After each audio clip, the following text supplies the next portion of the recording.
Hello, I'm Presley, and today I will be reviewing episode 8 of the Bleach 1000-Year Blood War arc anime. Now, this episode overall covers 5 chapters. Chapters 515 to 519. Now, the first thing we see is the 4th Division looking around the utterly destroyed Serete, looking for, survivors.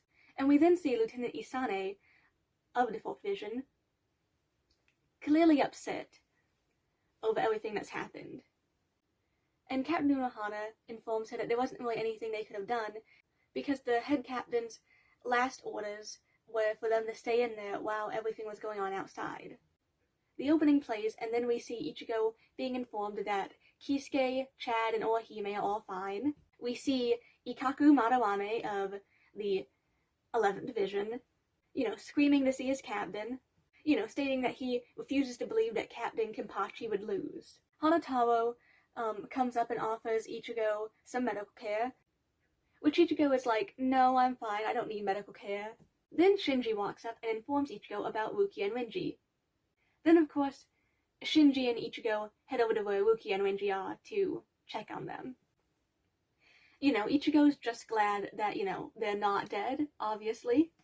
We get Shinji and Ichigo talking for a bit, and then we cut over to the scene with all the captains surrounded around what's left of Yamamoto's Zanpakuto. Clearly mourning the late captain. Then, of course, someone comes in to inform them that both Kenpachi and Byakuya have survived, but in their current condition, it's unlikely that they'd be able to attend to their duties as captains. To which, Soe Fong, of course, lashes out, stating that this isn't the type of news they need to hear right now while they're mourning the captain. Of course, Kensei tries to tell her to calm down. Then, of course, Konomura has to step in, and, Then, of course, Konomura tells her that she's not the only one that wants to scream, and she's not the only one that's, devastated by this at the moment, And, of course, Kyowaku walks in, telling them to calm down, that the late head captain wouldn't want to see them squabbling and fighting over him like this. We get to see Kyowaku with his eye patch now, which looks amazing. Then, of course, we cut over to Ichigo over in Mayuri's lab, asking him if he can fix his Zanpakuto. And Mayuri basically tells him that when a Zanpakuto is broken, it's different depending on whether it was broken in its Shikai state or it was broken in its Bankai state. And he, in fact, cannot fix Ichigo's Zanpakuto because it was broken in its Bankai state. Then we cut over to Ichigo and the others, waiting around. And now, what are they waiting around for, you might ask? Well, they're waiting around for the arrival of the Zero Division. We have Kyowaku talking about them a bit, and then they arrive. And, they exit out of the thing they arrived in. Of course, you see Shinji, and he's standing there like, you've got to be kidding me. You can't be serious. To which one of the members of the Zero Division, smacks his head. After a bit of back and forth between her and Shinji, she reveals herself to be Hikifune, the captain of the 12th Division before Kisuke. We cut over to see a brief scene between Tenjiro and Unohana. We have a bit more talking all around between different characters. Then, of course, we see Zenjumaru with Rukia, Renji, Byakuya, and Ichigo Zanpakuto, all in these pod-like things surrounding her. Stating that, they're going to be taking them with them to, heal them up. They are then contacted by Kisuke. We see him appear on a video being projected from Kone's head, and we basically have, him, Orihime, and Chad all come into flame and, chat with Ichigo for a bit. Then, of course, we hear a familiar voice of a certain character that I'm sure most people immediately recognized. And we see him start to open the curtain. We can see, a bit of him, like not fully all of him, but we can see a bit of him. It's clearly Grimmjow.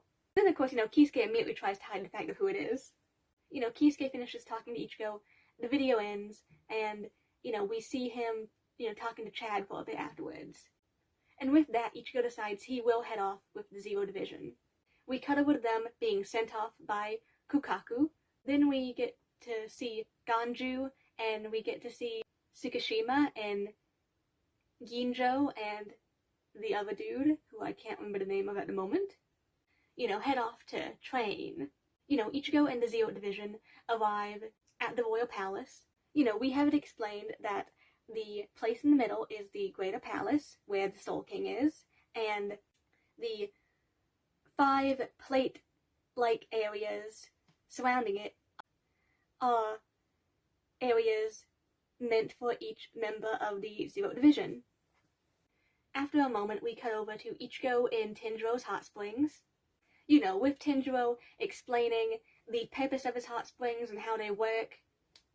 The healing capabilities of them and how that actually functions. Then the ending theme plays, and after that we have a short, brief credit scene that features Ichibei talking, and we actually get our somewhat first slight glimpse at the Soul King in the anime. Now, moving on to my overall thoughts on this episode. First off, there is another ending poem, like always, and this time the ending poem is from Kenpachi's perspective, which is cool, Now, overall, I think this episode was great. It was great to see all the members of the Zero Division finally animated. They all looked fantastic. They all looked amazing. Now, as a manga reader myself, I am extremely excited about episodes 9 and 10 and what we are going to ultimately be seeing in them. Because it will be amazing to see those scenes that are just on the horizon now finally be animated. It'll be amazing. Well, I think I'm going to end my review here.